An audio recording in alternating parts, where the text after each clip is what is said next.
Добрый день, дорогие друзья. Хочу поблагодарить организаторов этого мероприятия, криптоконференции, всех тех, кто сегодня присутствует в этом зале и кому не безразлично будущее нашей страны, наверное, планеты, потому что действительно криптоэкономика, она пришла, как однажды в историю пришли некоторые механизмы экономические, она останется и будет существовать, и биткоин, можно сказать, пионер в этом отношении и принес очень много интересных моментов, которые будут использоваться в будущей экономике мира. Моя тема в большей степени связана именно с новой тенденцией, новым трендом. И хотелось бы рассказать, взглянуть в будущее, примерно на 30 лет. Такие планы, по крайней мере, мы себе ставим. За 30 лет до 2048 года, максимум до 2050 года, объем рынка новых транспортных технологий составит около 500 триллионов долларов. Может быть, чуть меньше 300 триллионов, заметьте. Это 300 и 15 нулей. Я вчера только зашел в интернет, думаю, дай-ка посмотрю, сколько же составит объем рынка биткоина. Скажите, кто знает, сколько монет планирует выпустить биткоин? 21 миллион. Благодарю вас, Дмитрий. Артем. Я вчера тоже эту цифру прочитал. И есть разные данные, что биткоин будет стоить $1 миллион. Кто-то слышал об этом? Слышали, да? Вот умножаем 21 миллион на миллион, получается 21 триллион долларов. То есть почему я говорю именно о объеме рынка новых транспортных технологий? Потому что сегодня скоростной интернет становится еще более скоростным. Мы имеем возможность общаться через континенты, через страны. Я думаю, скоро с Марсом будем, наверное, общаться, если туда долетят. А вот движемся, к сожалению, очень долго. Я прилетел с Севастополя, как вот 100 лет назад за сутки добирались. Сейчас даже с самолетом добираешься примерно 12 часов от дома до отеля. И поэтому нам хочется быстрее и надежнее, и чтобы было безопасно. Так вот, самый интересный момент, что около 10-20% распределится между всеми участниками, кто начнет двигать, скажем, эти новые технологии. И средняя прибыль от использования этих технологий транспортных может составить примерно 25%, это около 100-125 триллионов долларов. Простая вот ремарочка, сравнение. Внешний долг стран G20 составляет 176 триллионов. Это так вот, чтобы вы понимали. И если говорить о реализации сибирского холода, то, чем обладает, скажем, Россия, то прибыль России больше будет, чем сегодняшний ВВП в 2-4 раза.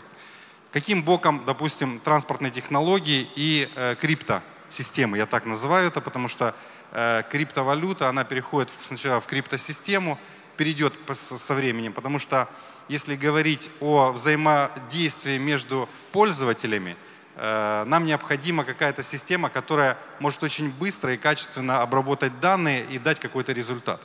Так вот, если говорить о новой экономической эволюции мира и какую роль именно в криптосистеме и с криптовалютами займется это, можете опять же сравнить. Рынок в 500 триллионов с доходностью в год около 100 триллионов и биткоин. А, кстати, еще дата. Последняя монета по калькулятору рассчитана, может создаться в 2146 году. Понятно. Сколько он к тому времени будет стоить? Миллион, может быть еще больше, никто не знает. Так вот, если говорить о новой экономической эволюции мира, без систем взаиморасчетов между людьми мы не обойдемся точно так же, как и без транспортной технологии. И здесь нужно понимать очень важный момент. Вот я смотрю исторические данные, тут еще не сказали, что я профессиональный инвестор и являюсь не просто профессиональный в какой-то области, а многопрофильный. Я инвестировал за 20 лет, в этом году 20 лет. Я застал времена 90-го года развала Союза и был тоже инвестором в те времена, учился инвестированию, вернее, в те времена. И где предлагались какие-то предложения со словом «корня инвест», везде я вкладывался. Потом оказывалось в некоторых моментах, что это были пирамиды чистой воды. И вот я смотрю, за эти 20 лет много чего изменилось, стало все более, можно так сказать, прогрессивней, но подходы к облапошиванию населения практически не изменились. Более того, только позавчера я посмотрел фильм «Тюльпанная лихорадка». можно сказать, за 300, за 500 лет тоже в облапошивании людей ничего не изменилось. И поэтому первое и важное, которое я считаю необходимо развивать в мышлении каждого человека, это образованность и знание, и понимание вообще на рынке инвестиций. Если криптосистема нам предлагает как инвестиционное предложение, необходимо разбираться и в этих направлениях. И нужно понимать, что если это высокорисковое направление, значит необходимо инвестировать в высокорисковые направления от 2 до 5% от своего капитала, то есть от своего портфеля. И первое, на чем бы я хотел обратить внимание, что сегодня ужасное, можно так сказать, несправедливое распределение капитала. Около 10% людей на планете владеют 90% деньгами. И всего лишь 90% и 10% денег достается 90% людей. Создаются в разные интересные моменты. Я застал время Форекса после 2008 года, после кризиса экономического, который очень сильно рос. И говорили о том, что чуть ли не каждая кухарка сможет поставить робота и зарабатывать на этом. Помните, кто помнит эти времена, буквально 8 лет назад, да? И статистику я читал потом в 2015 году, что с рынка Европы и евразиатского рынка, то есть бывшего Советского Союза, ушло около 100 миллиардов долларов люди потеряли. И всего лишь заработали примерно около 1-3% людей. То есть это создатели брокерских компаний и кухонных, можно сказать, биржевых брокеров, которые тогда существовали. Поэтому необходимо, первое, понимать и получать знания, просвещаться в области финансов, инвестиций. И как раз Академия частного инвестора в 2011 году была мной создана для того, чтобы привнести просвещение в массы именно по финансовой и инвестиционной грамотности. Второе, очень важное, нужно понимать, что чем больше полезности человек привносит в общество, тем выше общество будет его поднимать. Простые примеры. Сегодня здесь парень показывал iPhone. Я, к сожалению, не люблю айфоны. У меня Samsung. Но тем не менее, благодаря Стиву Джобсу, который полезность большую привнес в общество, сегодня Apple почти капитализация в 1 триллион долларов. То есть чем больше полезности привнес Стив Джобс, тем выше стоимость компании и его реального, скажем, продукта. И третье, потребительское общество плюс технологии, они могут дать очень серьезный прогресс создания. Что я имею в виду в потребительское общество? Потребительское общество не какая-то юридическая составляющая или юридическая компания, а мы с вами все являемся потребителями. Приведу простой пример. Давайте мы представим себе на секундочку, что все россияне, предположим, являются соинвесторами «Газпрома» и нефтяных корпораций. Представляете, да? Если вдруг случается какой-то кризис, к примеру, человек потерял работу, ему ничего страшного не будет, он будет получать дивиденды. То есть это я называю потребительские общества плюс технологии. И в наше время сегодня, особенно 3-4 года назад, появилось новое такое направление, как краудфандинг, краудинвестинг пораньше чуть-чуть, краудинвестинг, где и люди могут получить инвестиции, технологи могут получить инвестиции напрямую от каждого человека. Микроинвестиции, крупные инвестиции. Я недавно общался с людьми, которые создают тоже криптовалюту, и они говорят, ты понимаешь, нам не хочется идти в народ, мы будем, значит, опускаться ниже плинтуса. Мы сразу хотим найти такого стратегического инвестора, который даст нам $1 миллион на разработку их крипты, блокчейна и всего остального. И мне стало так смешно, потому что я 3,5 года занимаюсь краудинвестингом, и мы для проекта Skyway собрали достаточно большую сумму денег, которую за 40 лет вообще разработчик не мог собрать. Ни от правительства, ни от олигархов, ни от других. Поэтому все, кто создает крипту, вам нужно понимать, что первое, мы обращаемся в зал, и все, кто создает крипту и в этом направлении работает, мы ищем на конкурсной основе и отбираем людей, которые нам помогут в этом. Почему помогут? Мы собираемся создавать, естественно, свою крипту, свой блокчейн.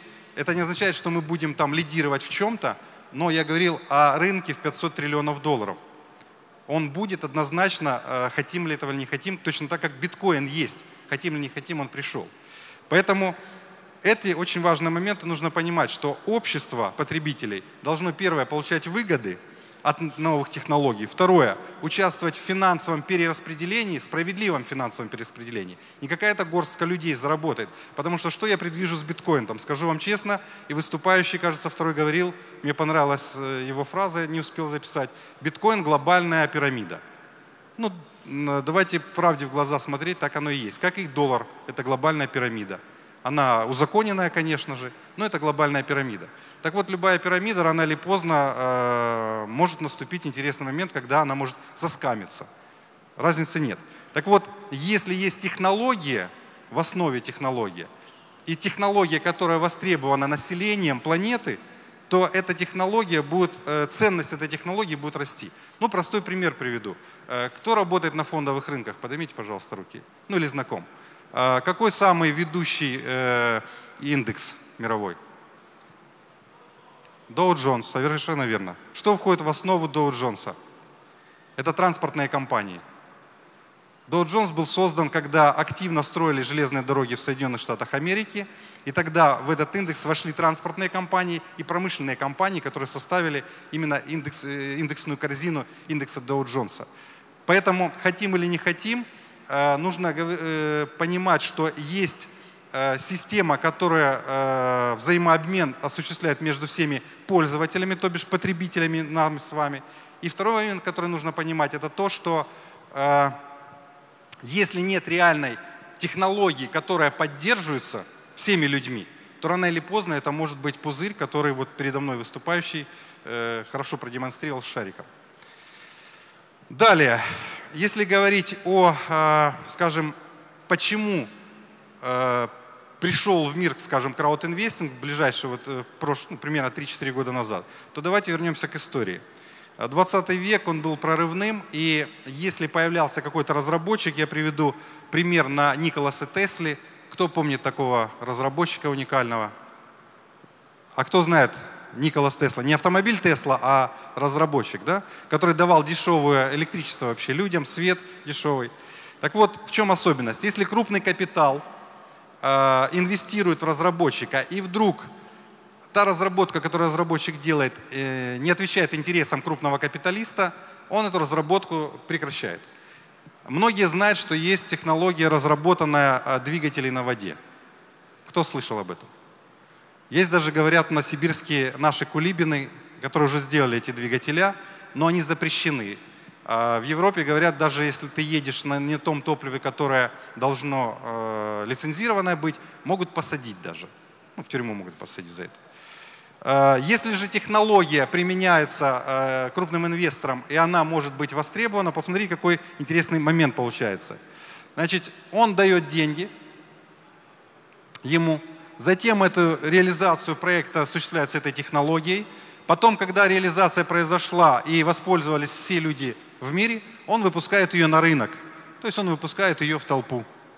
И толпа начинает покупать и спекулировать уже теми крохами, которые достались. И если говорить о Николасе Тесле, пример с JP Morgan. Когда JP Morgan полностью выкупил его, скажем, разработки, патенты и не дал дела. Почему? По одной простой причине. JP Morgan владел заводами цветной металлургии. И в основе это медь, медные кабеля и медные провода.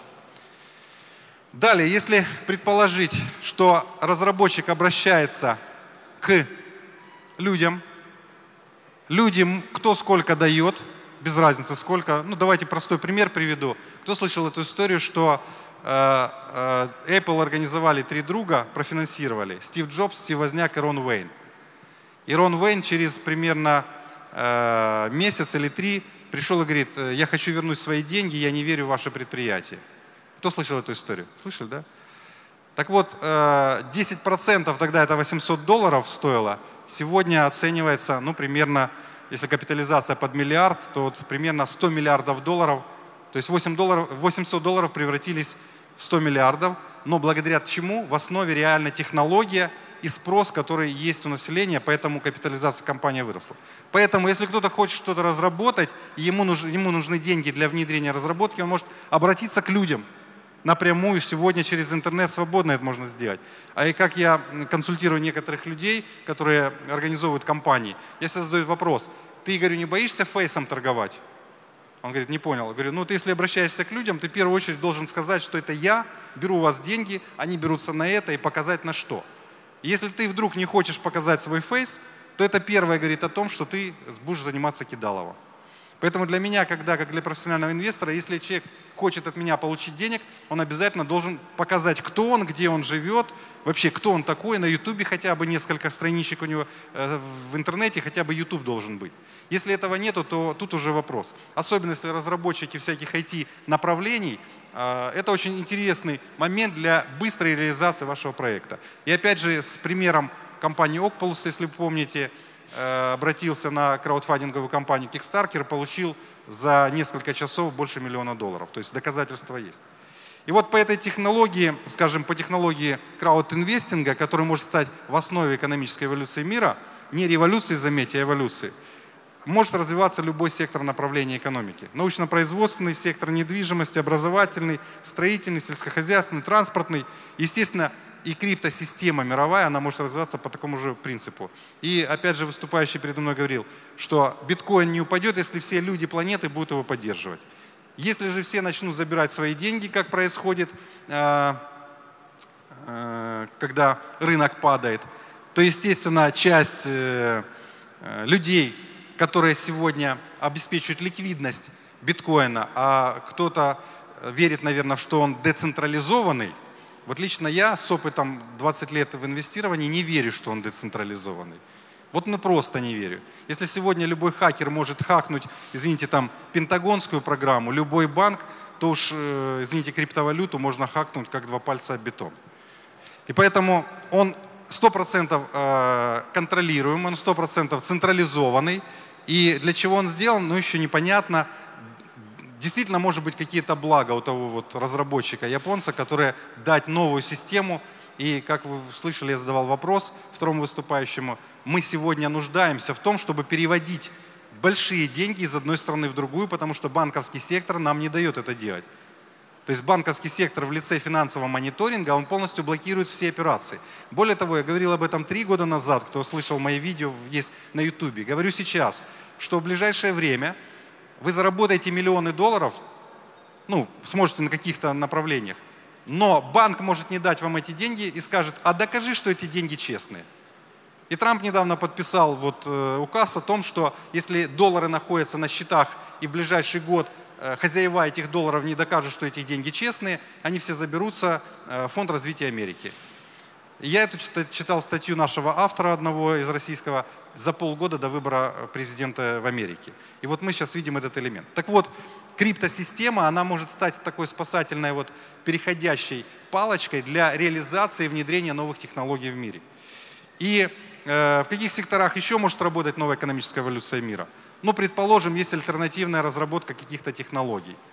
Автор технологии может обратиться к людям, он может дать долю в проекте. Единственное, здесь необходимо четко понимать, что этот автор делает, какие у него заслуги и действительно ли он может это дать. И третье, нужно понимать, что это венчурное направление, а венчурное направление – это риск. А там, где рисковое направление, высокорисковое, вероятность потери всего капитала. Поэтому я всегда рекомендую инвестировать в высокорисковые направления от 2 до 5%.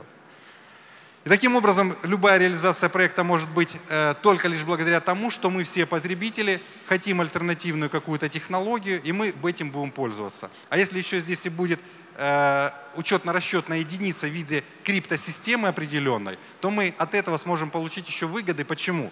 Вот ценность биткоина, я считаю, то, что биткоин принес в мир, я никогда об этом, скажу честно, не задумывался, что оказывается на основании того, что мы все какие-то делаем операции в мире, через какую-то систему, ну, в данном случае через криптовалюту биткоина, да, он может расти в цене.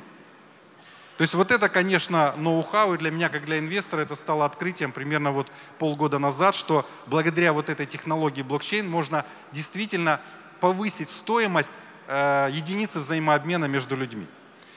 И если говорить о реальном секторе экономики и какие компании уже сегодня есть, их уже больше 15-20 компаний, которые в этом направлении работают. Почему мы называемся Skyway Invest Group? Потому что мы финансируем именно разработку струнных технологий Юницкого именно компании Skyway. Когда мы 3,5 года назад только начали финансировать этот проект, о нас говорили, что мы пирамида, мы скам, мы соскамимся. О нас там писали многие блогеры. Но прошло 3,5 года. Я сейчас покажу видео то, что мы сделали, то, что сделали люди простые. Так вот, сегодня мы стоим на пороге перехода в 6-й технологический этап. И если говорить о 5-м технологическом, это эра интернета, это эра, скажем, кремниевой системы, которая внедрилась в нашу жизнь, хотим или не хотим, но сегодня через интернет, вернее, все присажены на интернет. Более того, мы делаем опросы общественного мнения, наши агит-бригады делают по многим городам. И что мы вывели? Там есть один вопрос: что бы вы хотели в новой транспортной системе? Вот как вы думаете, больше 90% людей что пишут?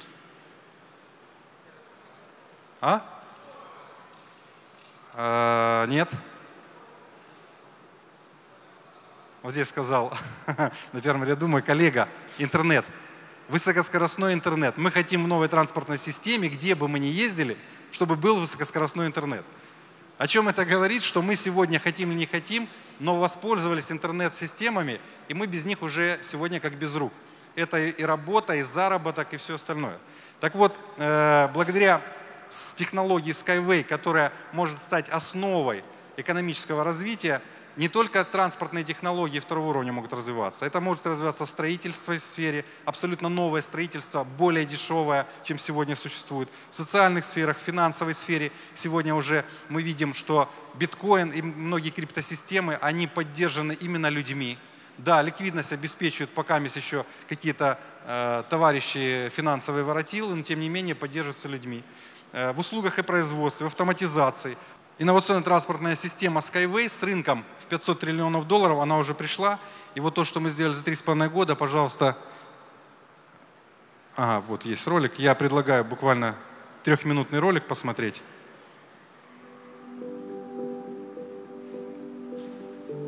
Я прокомментирую. Это экотехнопарк. Для чего вообще мы деньги собирали? Для строительства этого экотехнопарка, для того, чтобы представить всему миру технологию. Когда 3,5 года назад при знакомстве с Анатолием Даровичем Юницким я спросил, сколько лет 10 будем собирать деньги, чтобы что-то построить. Он говорит, через 3 года мы должны в 2017 году представить технологию миру. Это кадры еще прошлого года. Это реальные юнибусы, юнибайки. В прошлом году мы выставлялись в Берлине на выставке «Иннотранс». Это Анатолий Дарович Юницкий вместе с министром Беларуси, то есть это в Беларуси на выставке. Это 36 гектаров земли, которые мы получили от белорусских властей. И самое интересное, мы уже разогнали скорость 105 км в час городской системы дали. И сейчас закончена сертификация, первый этап именно для городской системы. Это 14-местные юнибусы, 24-местные, 2-местные, 3-местные юнибайки. Это экотехнопарк, это реальное видео.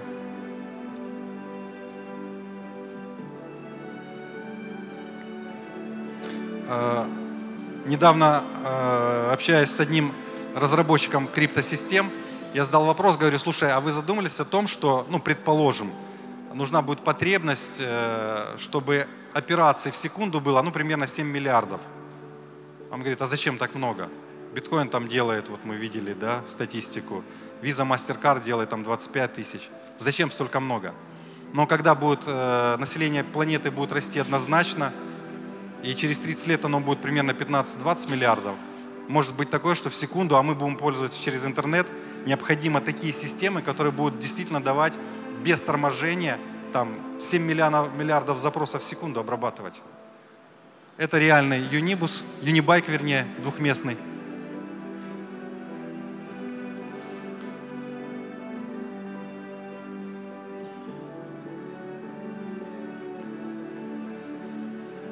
Это сделали простые люди из 170 стран. Кто-то дал $10, кто-то 1000, есть 100.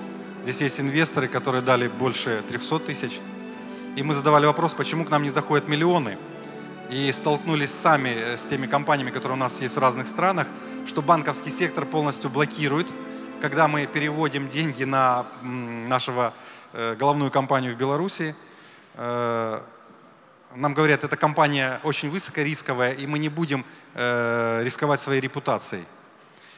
И мы теперь понимаем, когда подписаны контракты у нас на большие суммы, деньги не доходят, банковский сектор просто блокирует.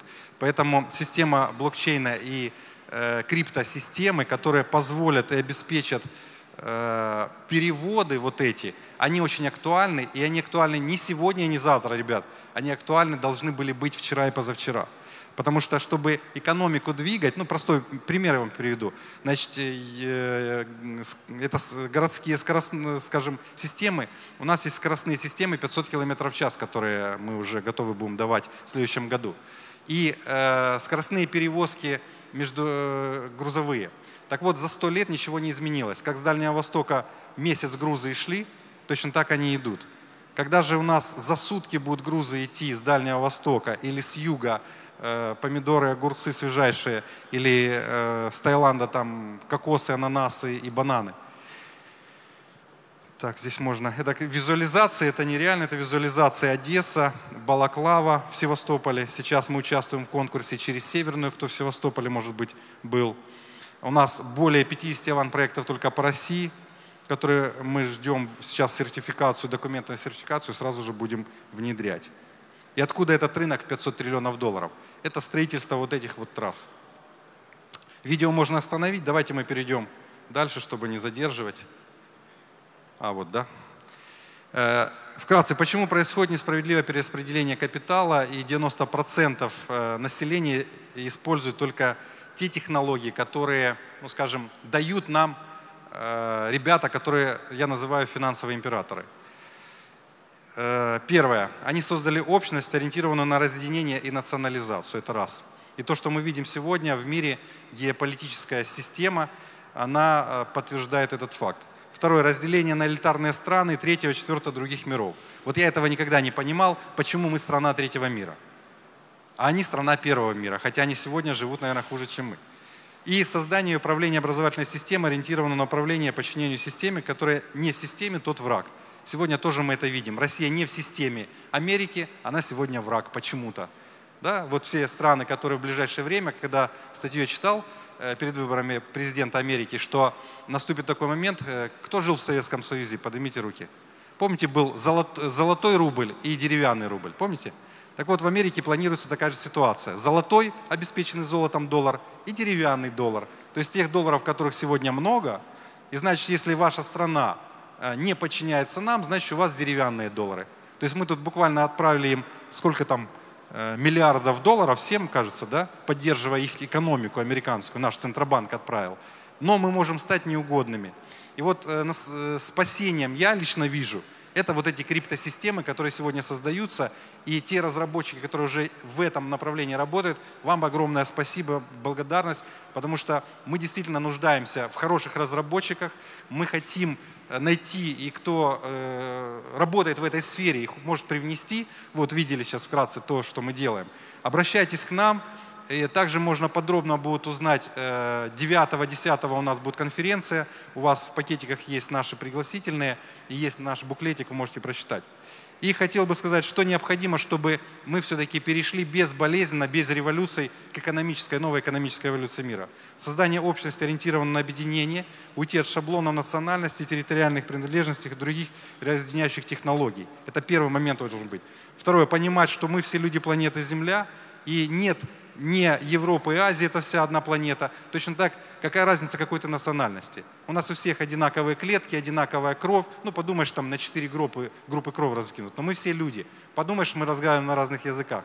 Нам необходимо объединяться. Я здесь не один раз слышал выступающих, что да, нам нужно объединяться не только для поддержки биткоина или там криптосистем, а вообще, чтобы в мире мы перешли экономическую вот эту вот передрягу, потому что сегодня экономика мировая, знаете, что мне напоминает? Знаете, как крысолова делают? Кто знает? Знаете, да? В бочку вкидывают 10 крыс, и одна выживает. Потом ее бросают в крысиную стаю, она пожирает всех крыс. Вот сегодня экономическая система элитарная, мировая, она мне напоминает то же самое. Кинуты все в бочку, и кто выживет. Но мы с вами можем решить очень многое, не только зарабатывая на биткоине, когда ты его покупал по $200, а сегодня продашь за 10, но еще тем, чтобы изменять свой способ мышления. И очень быстро начинать получать знания прогрессивной личности, прогрессировать. Потому что здесь вот люди говорили, что нужно быть профессионалом. Вот я, подготавливая людей, обучая и консультируя по финансовой и инвестиционной грамотности, хочу сказать сразу, любой человек может профессионально научиться управлять своими капиталами. Любой. Если ты не знаешь чего-то, ты можешь обратиться, да, к профессионалу, но ты знаешь, как его контролировать. Поэтому я за то, чтобы подготавливать профессионалов и быть профессионалами. Потому что если человек есть профессионал, он поймет любую задачу, любую профессию, любое какое-то направление за очень короткий промежуток времени.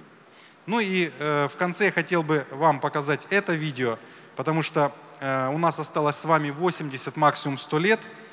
И если мы ничего не сделаем, то сколько бы биткоин тогда не стоил, наступит технологическая проблема, технологическое разрушение планеты.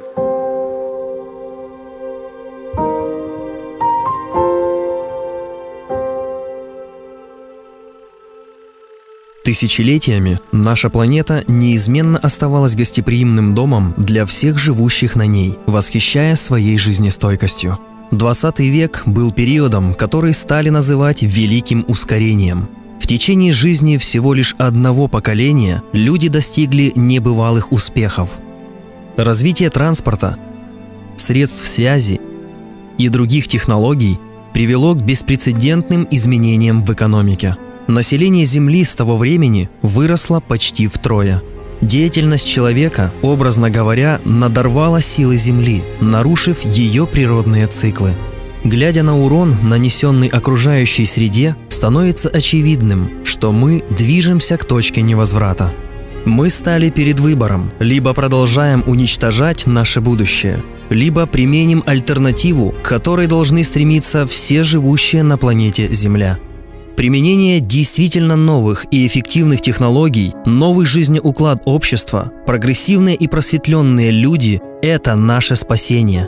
Новые города нового поколения Евразия – образец нового жизнеуклада общества, живущего в гармонии и благополучии, в мире и согласии.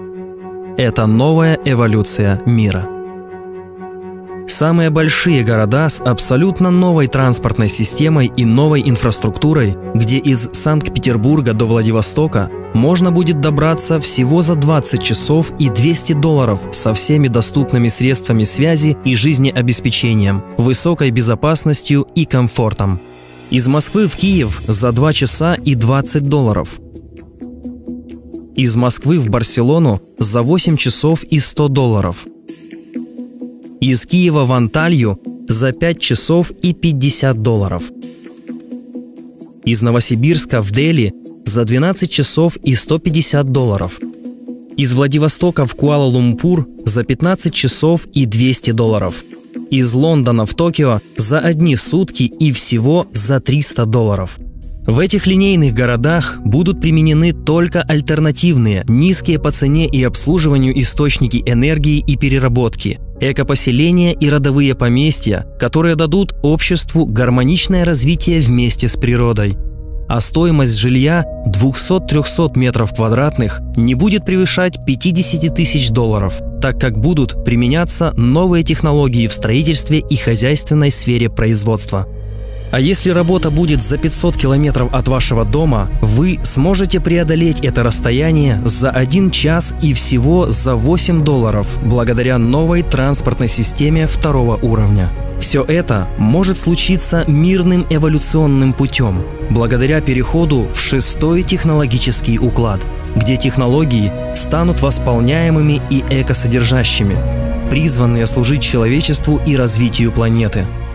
Следующим шагом станет переход в 7-й технологический уклад, когда все вредные производства смогут вывести за пределы орбиты планеты Земля. Эти уникальные разработки Анатолия Эдуардовича Юницкого были освещены еще в 1988 году с 26 по 28 апреля в городе Гомеле на Всесоюзной конференции по безракетной индустриализации космоса. Быть этому или не быть? Только будущее даст ответ. Каким оно будет, зависит от вас. Станьте частью растущего сообщества, готового менять мир к лучшему. Присоединяйтесь к нам, заполнив форму ниже, и помогите рассказать широким массам об этом проекте и возможности содействовать его реализации.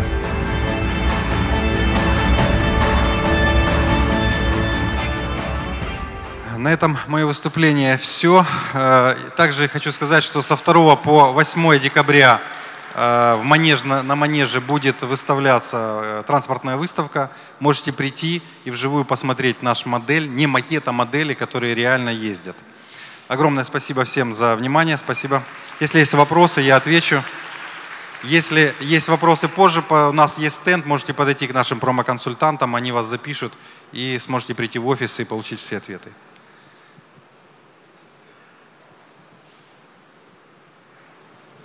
Андрей, секундочку, буквально есть вопрос к вам. Да, добрый день, спасибо. Скажите, вы упоминали, что будет принципиальное удешевление транспортных услуг, в том числе тех разработок, которые вы уже осуществили. За счет чего базово это удешевление? За счет того, что не по асфальту движется, а на подвешенных конструкциях, или как? Можно простыми словами пояснить? Поясню очень простыми словами. Почему сейчас очень дорогие транспортные перевозки, особенно скоростные? Японская система дает 500 км в час, 550, но стоимость 180 миллиардов за километр. Почему это происходит? Первое, нужно идеально ровный рельс. Для этого нужно вынести на эстакаду. Значит, это очень много бетона, очень много. И кто был в таких городах, как Дели, Бангкок, там огромные, зайдите на видео, посмотрите, огромные поддерживающие опоры. Это металл, бетон. Что происходит здесь? Здесь струнный рельс. То есть это, представьте себе, труба, квадратная труба, в которую протянуты струны, трос, натянутый и залит внутрь эластичный бетон. За счет этого опоры, которые существуют, опоры там, через 50 метров, они исключительно опорами существуют. А анкерные опоры, которые натяжение это делают, через каждые 3-5 километров. За счет этого металла уходит гораздо меньше уходит отведение земли, гораздо меньше уходит бетона, гораздо меньше уходит затрат, которые сегодня несет железная дорога или авиатранспорт. Почему? Потому что все эти юнибусы, которые вы видели, они беспилотники. И здесь безопасность в чем наступает, что если мы летим на самолете, и у нас двигатель остановился, что происходит? Самолет летит вниз. Если же струнный рельс едет по струнам, мы называем это так, но это струнный рельс, то есть это головка рельса, то он останавливается и ждет, пока подойдет следующий юнибус, возьмет его, зацепится и поедет дальше. Отвезет туда, куда нужно отвезти для ремонта. И за счет этого идет удешевление. Значит, километр пути с инфраструктурой, с подвижным составом от 5 максимум до 10 миллионов долларов. В сравнении с японцами это в 30-40 раз дешевле, в сравнении с китайцами в 10-15 раз дешевле. Если сравнить с Европой, которая тоже делает скоростные системы, сегодня 350-400 километров дают, но опять же это дорогостоящие. Если это делается, скажем, не на эстакадах, а по равнине, значит нужно вырыть очень много земли, залить очень много бетона и сделать идеально ровный путь. Не будет идеально ровного пути, не будет большой скорости. Ответил на вопрос? Сейчас подождите, я подойду. По сравнению с Hyperloop, известная разработка Илона Маска, это как соотносится? Спасибо. Помедленнее. Илон Маск очень хороший человек, и идеи у него просто замечательные, как и у всего человечества. Но Анатолий Дарьевич Юницкий работает уже 40 лет в этом направлении. То есть он знает все об этом и начинал с того, о чем говорит сейчас Hyperloop, то есть сделать вакуумную трубу и в вакуумной трубе все это возить людей. Но это очень опасно для людей. Это небезопасно, это раз. А второй момент, для того, чтобы была вакуумная труба, необходимо, ну, что такое разряженное пространство, разряженный вакуум? Он сжимает, как консервную банку, металл. И идея скоростной системы Илона Маска хороша, но я надеюсь, мы скоро к нему дойдем и покажем ему Skyway и китайцам, и многим другим нашим конкурентам, потому что многие думают, что мы конкуренты. Мы не конкуренты. Мы можем партнерами со всеми работать. Потому что идея Юницкого, он тоже может дать 1200 километров, но чуть позже, когда он сделает разряженное пространство. И самое ценное – строительство. Строительство наших дорог сегодня Анатолий Ильич Юницкий разработал технологию, где будут строиться 1000 километров за 1 месяц. Это роботосистемы будут полностью и роботизация, естественно, но тем не менее к этому мы придем. И вот если говорить опять же о гиперлупе, о скайтрейне, который делается в Израиле, это всего лишь пока их идеи. Когда мы выставлялись на Инотрансе, мы привезли свои модели. Юнибус 14-местный, Юнибайк 2-местный. Реальные модели, которые поехали потом, стали в экотехнопарке и поехали. А они привезли макеты картонные. Ну и очки 3D-реальности. Поэтому, чтобы им сделать то, что делаем мы, ну, потребуется хотя бы лет 5-10, это минимум, а то и больше. Но идеи одинаковые, скажу сразу. И знаете, в чем ценность, дорогие друзья? Вот я считаю, нам повезло всем. Потому что Анатолий Ильич Юницкий русский ученый и разработчик. Нам с вами фартит, потому что мы имеем возможность сейчас получить эту информацию и воспользоваться. И когда мы сейчас в Италии, вот я был в Италии, в Милане, один из спикеров, который давно спикером работает во многих компаниях нетворка, и он 3 года назад эту идею от себя откинул, когда к нему пришел знакомый, говорит: о, я 3 года назад это слышал. Он говорит: а что ты не поддержал, не стал инвестором? А он говорит: так это русские, что русские разве что-то могут делать? Но мы уже сделали. Он говорит: ты посмотри, что уже сделано.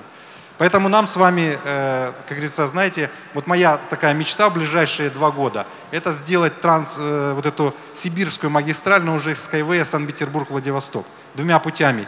Вот этим путем, который он и есть, и северный путь через Норильск, через Пермь, через Красноярск и по северу Байкала на Охотское море, ну, скажем, на остров Сахалин. Потому что ну, мы в этом нуждаемся, и это прорывная технология, которая нужна. Вот как технология блокчейна, она прорывная. Точно так эта технология важна, и система блокчейна, вообще система криптовалют, она сможет обеспечить вот эту вот технологию в том, чтобы она работала безукоризненно. Потому что представляете, сколько нужно юнибусов будет, и где нужно будет подавать сигнал, чтобы они ездили без аварий, чтобы они друг на друга не наезжали. А это сколько нужно будет сделать работы. Поэтому мы обращаемся ко всем, кто разрабатывает вот блокчейны, криптовалюты. Приходите к нам, будем общаться, будем беседовать. И те, кто действительно что-то стоит, мы будем с вами работать и будем взаимодействовать. Может быть, каким-то образом партнерским, а может быть в штате. Все, дорогие друзья, спасибо за внимание.